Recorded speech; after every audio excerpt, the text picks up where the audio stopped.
നോക്കൂ, നീ എവിടെയെങ്കിലും പോയി ഒരു പെണ്ണിനെ ശല്യപ്പെടുത്തി അടികിട്ടിയെന്നിരിക്കട്ടെ.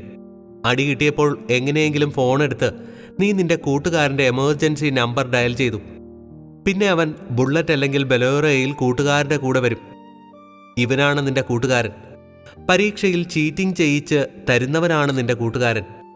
ജീവിതത്തിലെ എല്ലാ മോശം കാര്യങ്ങളും പങ്കിടുന്നവനാണ് നിന്റെ കൂട്ടുകാരൻ. ഒത്തുചേർന്ന് മദ്യം കുടിക്കുന്നവനാണ് നിന്റെ കൂട്ടുകാരൻ. നിനക്ക് മദ്യം കൊടുത്ത് നിന്റെ ജീവിതം നശിപ്പിക്കുന്നവനാണ് നിന്റെ കൂട്ടുകാരൻ. നിന്റെ ജീവിതം നശിപ്പിക്കുന്നവരെയാണ് നീ കൂട്ടുകാരൻ എന്ന് വിളിക്കുന്നത്. അവർ നിന്നോട് മധുരത്തിൽ പറയുന്നത് നിന്നെ കുടുക്കുവാൻ വേണ്ടിയിട്ടാണ്.